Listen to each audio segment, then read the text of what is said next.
এখন বাজে 5:30 আর আমি আর অনিন্দিতা হোটেল থেকে বেরিয়ে পড়েছি, চলে এসেছি সানরাইজ ভিউ পয়েন্টে।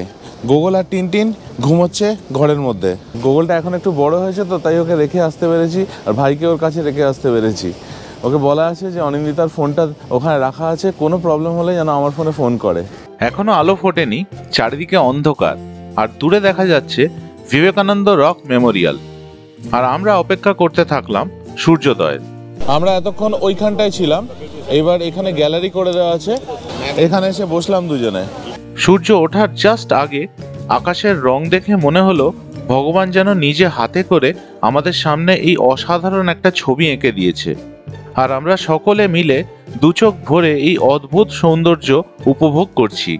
এখন বাজে 6:20 আর সানরাইজ ভিউ পয়েন্ট থেকে আমরা হোটেলে যাচ্ছি। সূর্য উঠে গেছে, তবে সূর্য উঠলো হচ্ছে বিবেকানন্দ রক মেমোরিয়ালের পিছন দিক থেকে, মানে সমুদ্র থেকে সূর্য যে ওঠার দৃশ্য সেটা আমরা দেখতে পেলাম না। তবে আমার মনে হয় ওই জায়গাটা মানে সানরাইজ ভিউ পয়েন্টটা পার হয়ে গেলে একটা জায়গা আছে যেটা সমুদ্রের মধ্যে একটা পাথরের অংশ ঢুকে গেছে, ওইখানটায় গেলে বোধহয় বেটার সানরাইজ দেখা যাবে। আমরা হোটেলে ফিরে এলাম, এবার রুমে যাচ্ছি। আর এখানে সকালবেলা ঘুম ভাঙলো আমাদের ময়ূরের ডাকে। এদের কম্পাউন্ডের মধ্যে প্রচুর ময়ূর দেখতে পাবেন এখানে থাকলে। এইগুলো হচ্ছে সামনের দিকের ঘর, একদম ব্যালকানিতে বসেই সমুদ্র দেখতে পাবেন। আমাদের ঘরটাও যদিও ফ্রন্ট ফেসিং, কিন্তু যেহেতু কটেজ আর একটু নিচু হাইটের, তো ওখান থেকে খুব একটা ভালো ভিউ নেই। অ্যাকচুয়ালি দোষটা আমারই, আমি ঠিকঠাক টাইমে বুক করিনি, লাস্ট মুহূর্তে বুক করেছিলাম, ওই একটা রুমই ফাঁকা ছিল, ওটাই আমি নিয়েছিলাম। ভীষণ সুন্দর হোটেল এই হোটেল তামিলনাড়ু। আমার মতে এটা হচ্ছে বেস্ট লোকেশনে বেস্ট হোটেল, কারণ এই রকম সি ফেসিং হোটেল আছে অন্যান্য, কিন্তু সেগুলো নিতে গেলে প্রচুর কস্টলি হয়ে যাবে।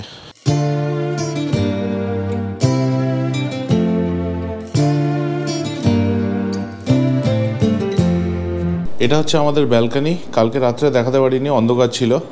আর এখান থেকে সমুদ্রের ভিউ, ময়ূর ডাকছে চারিদিক থেকে, কি অসাধারণ লাগছে। এখন বাজে 8:10 আর টিনটিন গোগল উঠে পড়েছে, ওদেরকে নিয়ে চলে এলাম এখানে কমপ্লিমেন্টারি ব্রেকফাস্ট করতে এদের এখানে রেস্টুরেন্টে। এটা হচ্ছে এখানকার রেস্টুরেন্ট। তামিলনাড়ু ট্যুরিজমের এই যে হোটেল তামিলনাড়ু আছে, এটা বিরাট বড় একটা এরিয়া নিয়ে তৈরি, আর একদম সমুদ্রের ধারে। এখানের থেকেই আপনারা খুব ভালো সমুদ্রের ভিউ পাবেন।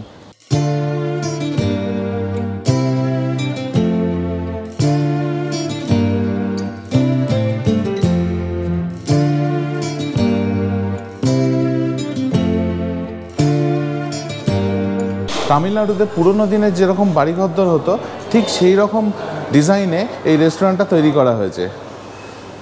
এদের এখানে বুফে সিস্টেম আছে। এখানে হচ্ছে সুইট, ইডলি, উত্তাপাম, হুইট উপমা, পোঙ্গল, সিরু পায়ারু বলে একটা কিছু আছে, এইটা বড়া, সাম্বার, এখানে হচ্ছে কোকোনাট চাটনি আর টমেটো চাটনি।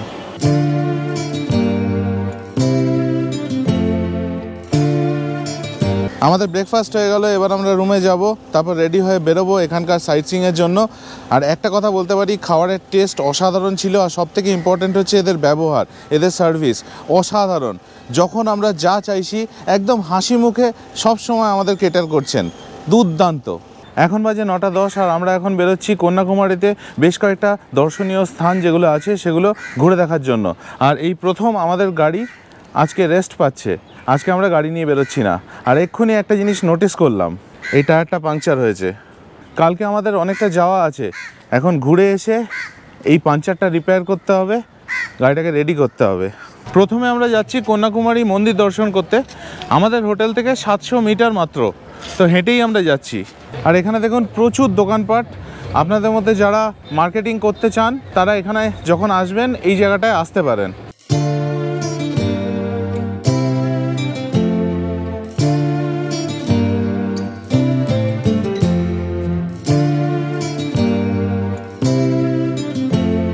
আমরা এখন মন্দির দর্শন করে বেরিয়ে পড়লাম। এখানে জেনারেল দর্শন হয় যেটা ফ্রি, আরেকটা হয় 20 টাকা করে পার হেড দর্শন। আমরা 20 টাকা করে পার হেড দর্শনটাই করলাম। আমার আর অনিন্দিতার 40 টাকা নিল, গোগল টিনটিনের কিছু নিল না।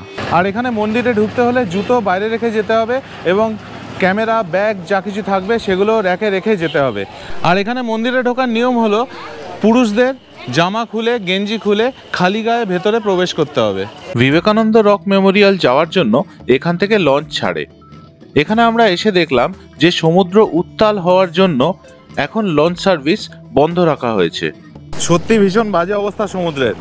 আমি বেশ কিছুক্ষণ ধরে দাঁড়িয়ে দাঁড়িয়ে দেখছি এই লঞ্চটা কতক্ষণ ধরে চেষ্টা করে যাচ্ছে, কিছুতেই ডক করতে পারছে না, ওকে ঠেলে সরিয়ে দিচ্ছে ঢেউতে। প্যাসেঞ্জার সেফটির জন্য এরা আপাতত টেম্পোরারিলি সার্ভিস বন্ধ করে দিয়েছে বিবেকানন্দ রক যাওয়ার। আর যেটুকুনি কথা বলে বুঝলাম যে আজকে মনে হয় না আর সার্ভিস এরা রিজিউম করবে। যে সকল প্যাসেঞ্জাররা সকালে লঞ্চে চলে গেছিলো তাদের ফেরানোর ব্যবস্থা এখন চলছে। এই লঞ্চটা আবার চেষ্টা করছে ধারে আসার, কিন্তু ঢেউতে ওকে পুরো উল্টো দিকে সরিয়ে দিচ্ছে। যে পাইলট এই লঞ্চটা চালাচ্ছে আমি তার স্কিলের সত্যি তাকে স্যালিউট জানাচ্ছি। কিভাবে যে লঞ্চটাকে এনে ডক করলো, ওফ, সাংঘাতিক স্কিলফুল ব্যাপার এটা একটা। ভীষণ গরমে আমরা এবার নাজেহাল, তাই এখান থেকে ডাবের জল খেয়ে অনেকটা ঠান্ডা করলাম নিজেদের। বাইরে সাংঘাতিক গরম, ওই জন্য আমরা চলে এলাম এখন হোটেল সারাভানায়। অ্যাকচুয়ালি প্ল্যানটা ছিল আমরা এখান থেকে বিবেকানন্দ রক যাব, ওখান থেকে ঘুরে এসে এখানে লাঞ্চটা করব, কিন্তু এদের দুপুর 12টার আগে লাঞ্চ শুরু হয় না। তো এখানে আমরা এখন জুস অর্ডার দিয়েছি, এখানে জুস খাবো। আর আমাদের আজকে ডিভাস্টেটিং একটা ব্যাপার হলো, সেটা হচ্ছে যে আমরা কন্যাকুমারীতে আছি, কিন্তু বিবেকানন্দ রক মোস্ট প্রবাবলি আমাদের যাওয়া হবে না। এখনও পর্যন্ত যা খবর আছে তাতে এদের লঞ্চ সার্ভিস এখনও পর্যন্ত শুরু হওয়ার কোনো সম্ভাবনা নেই। এবং ওখানে আমি গিয়ে দেখালাম আপনাদের কিভাবে ঢেউ আসছে। তো ওই রকম ঢেউ যদি থাকে এরা সারাদিন আজকে লঞ্চ চালাবে না, আমাদেরও আজকে কন্যাকুমারীতে বিবেকানন্দ রক দেখতে যাওয়া হবে না। তো অলরেডি একটা ব্যাকআপ প্ল্যান বানিয়ে নিয়েছি, সেটা হচ্ছে যে যখন আমরা কেরালা বেড়াতে আসবো, কেরালার যেহেতু খুব কাছেই কন্যাকুমারী, তখন আরেকবার আসবো। ইনফ্যাক্ট এই জায়গাটাতে আমার আবার আসার ইচ্ছে ছিল অলরেডি আগে থেকেই, কিন্তু এখন যেহেতু বিবেকানন্দ রক দেখা হচ্ছে না, তো আমরা এখানে আবার আসবো, তখন বিবেকানন্দ রক হয়তো যেতে পারবো, যদি তখন এরকম পরিস্থিতি না থাকে। এসে গেছে আমাদের জুস, আমরা অর্ডার করেছি 2টো ওয়াটারমেলন জুস, একটা মুসম্বি জুস। এবার আমরা হেঁটে হোটেলে ফিরছি, তবে প্রচণ্ড গরমের জন্য এই কয়েকশো মিটার হেঁটে যেতে আমাদের অবস্থা খারাপ হয়ে গেল। হোটেলে ফিরে কটেজে যাওয়ার আগেই দেখা হয়ে গেল এই ময়ূরটির সাথে। কি অদ্ভুত সুন্দর, ভগবানের এক অসাধারণ সৃষ্টি। আমাদের কটেজে এসে একটু জিরিয়ে নিয়েই চলে এলাম গাড়ির টায়ারটা চেঞ্জ করতে। গরমের মধ্যে প্রায় সেদ্ধ হয়ে গেলাম এটা করতে। পাংচার হয়ে যাওয়া টায়ারটা বদলে স্পেয়ার টায়ারটা ফিট করলাম। এটা করতে আমাকে সকলেই ভীষণভাবে সাহায্য করলো। তারপর চলে এলাম হোটেল থেকে কিছুটা দূরে পাংচার হয়ে যাওয়া টায়ারটা রিপেয়ার করতে। টেনে বার করা হলো সেই পেরেকটা, যার জন্য টায়ারের এই অবস্থা হয়েছে। এই অঞ্চলে একটাই টায়ার সারানোর জায়গা, তাই দামটাও নিল অনেক বেশি। একটা পাংচার সারাতে নিল 100 টাকা। কোনো উপায় নেই, তাই দিতেই হলো। এখন বাজে 4:25 আর আমরা এবার বেরোচ্ছি তামিলনাড়ু হোটেল থেকে, আর যাব প্রথমে লাইট হাউস। লাইট হাউস একদম পাশেই দেখা যাচ্ছে এখান থেকে। লাইট হাউসে ওপরে উঠতেও দেয়, সেখানে যাব। বিশাল জায়গা নিয়ে তৈরি এই হোটেল তামিলনাড়ু, যেটা অপারেট আর মেনটেন করে তামিলনাড়ু পর্যটন বিভাগ।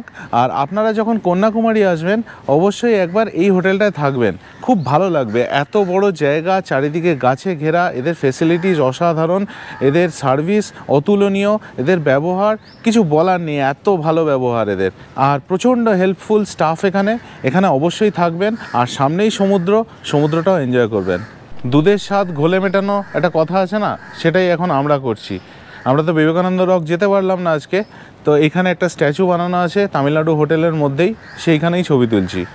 আর এই হচ্ছে খুব সুন্দর একটা স্ট্যাচু বানানো। আমাদের যে হোটেল তামিলনাড়ু আছে ঠিক তার পাশের প্লটটাই হচ্ছে লাইট হাউস। এটা হচ্ছে হোটেল তামিলনাড়ুর গেট, আর এইটা হচ্ছে লাইট হাউস। লাইট হাউসের ভিজিটিং টাইম আর টিকিটের প্রাইস কত সেটা আপনাদের একবার দেখিয়ে দিচ্ছি। এখানে কিন্তু লিফট অ্যাভেলেবেল, আপনাদের সিঁড়ি দিয়ে উঠতে হবে না।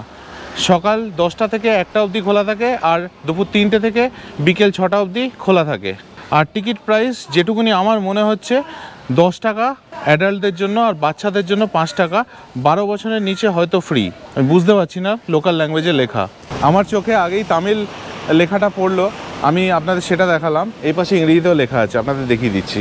বড়দের জন্য 10 টাকা, বাচ্চাদের জন্য 5 টাকা, ফরেন ন্যাশনালদের জন্য 25 টাকা, স্টিল ক্যামেরা 20 টাকা, আর ভিডিও ক্যামেরা 25 টাকা। আপনারা যখন কন্যাকুমারীতে আসবেন অবশ্যই এই লাইট হাউস কিন্তু ভিজিট করবেন, দুর্দান্ত লাগবে ওপর থেকে ভিউটা। আমি এখন যাইনি, অনিন্দিতা গুগল টিন গেছে, এরপরে আমি যাব। এবার লিফটে করে ওপরে উঠে এলাম, আর উঠতে উঠতে সমুদ্রের এই সুন্দর দৃশ্য চোখে পড়ল। আমরা চলে এসেছি এখন পুরোপুরি লাইট হাউসের একদম ওপরে। এখান থেকে ভিউটা খালি দেখুন, ওই যে বিবেকানন্দ রক দেখা যাচ্ছে, একটু জুম করে আপনাদের দেখাচ্ছি। এটা হচ্ছে হোটেল তামিলনাড়ু, এই পুরো জায়গাটা। ওইখানে আরেকটা ওয়াচ টাওয়ার আছে, একটু পরে ওখানে আমরা যাব।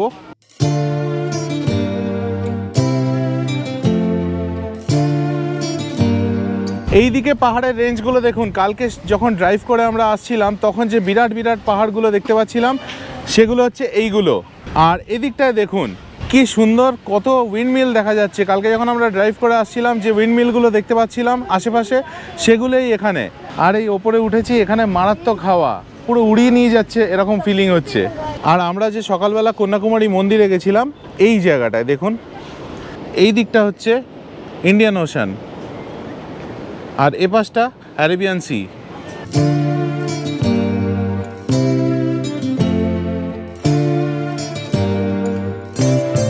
এখান থেকে পাহাড়গুলো কিন্তু অসাধারণ লাগছে, একের পর এক পাহাড়ের রেঞ্জ দেখুন, একটা সামনে, তার পিছনে আরেকটা, তারও পিছনে আরেকটা, কি অদ্ভুত সুন্দর লাগছে। কিরকম লাগলো লাইট হাউস? দারুণ দারুণ, সব মানে যেগুলো দেখবো ভেবেছিলাম সব কটা দেখা হয়ে গেল। বিশেষ করে বিবেকানন্দ রকটা এত সুন্দরভাবে দেখা যাচ্ছে ওপর থেকে যে বলার না। সত্যি কথা, আজকে যাওয়ার সুযোগ হলো না বটে, কিন্তু লাইট হাউস থেকে কিন্তু খুব ভালোভাবে আমরা দেখলাম। আমাদের লাইট হাউস দেখা হয়ে গেল, এবার আমরা বেরিয়ে যাচ্ছি এখান থেকে। তবে আপনাদেরকে একটা কথা বলতে পারি, কন্যাকুমারী এলে এই জায়গাটা মিস করবেন না, খুব ভালো লাগবে।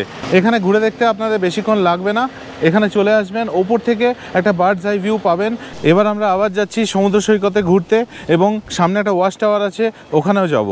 আর এই যে রাস্তাটা দেখতে পাচ্ছেন, এখান দিয়ে সোজা গেলেই এই যে সামনে গেট আছে, এখান দিয়ে বেরোলেই সামনে সমুদ্র সৈকত।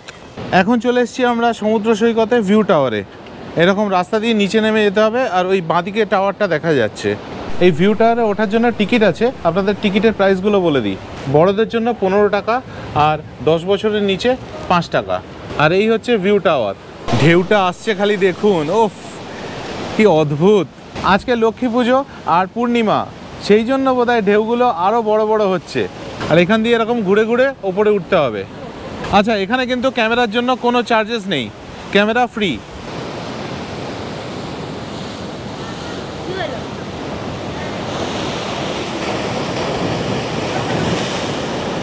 এই জায়গাটায় কত কাঁকড়া একবার জাস্ট দেখুন।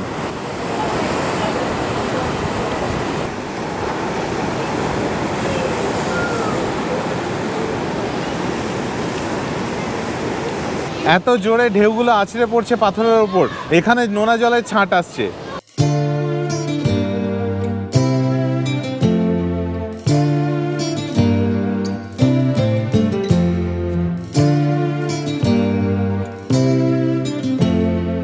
এতক্ষণ টাওয়ারের নিচ থেকে আমরা ছবি তুলছিলাম, এবার যাচ্ছি টাওয়ারের একদম ওপরে। এইরকম সুন্দর র্যাম্প বানানো আছে ওপরে যাওয়ার জন্য। আর এই পাশে দেখুন সূর্য অস্ত যাবে যাবে করছে। আমরা একদম টাওয়ারের ওপরে চলে এসেছি। আজকে আর সানসেট দেখতে পেলাম না, কারণ পুরো মেঘে ঢাকা, মেঘের পিছনে চলে গেছে সূর্য। কালকে ভাগ্যিস আমরা গেছিলাম সানসেট পয়েন্টে, কালকে অসাধারণ দেখেছিলাম আমরা সানসেট। তবে এই ভিউ পয়েন্টের টপ ফ্লোর থেকে ভিউটা কিন্তু অসাধারণ। জলের তোড়টা একবার জাস্ট নোটিস করুন, ঢেউগুলো দেখুন কি বিরাট বিরাট আসছে। আজকে লক্ষ্মী পুজো আর পূর্ণিমা, চাঁদটা কি অসাধারণ লাগছে একবার দেখুন।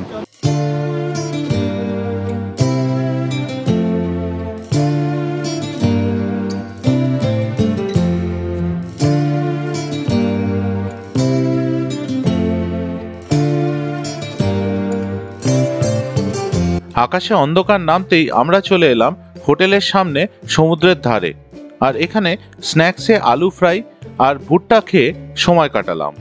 এখানে শুধুই দূরে অন্ধকার আকাশ, সমুদ্রের গর্জন, ঠান্ডা হাওয়া আর একটা অদ্ভুত শান্তি রয়েছে। এখানে বসে আমরা একে অপরের সাথে খুবই সুন্দর সময় কাটালাম, যা আমাদের মনে থেকে যাবে সারা জীবন। আজকের গল্প এই পর্যন্তই। খুব তাড়াতাড়ি নিয়ে আসবো তামিলনাড়ু থেকে আমাদের বাড়ি ফেরার গল্প। ভিডিওটা ভালো লাগলে প্লিজ আমার YouTube channel travel with tags subscribe করবেন। ভালো থাকবেন।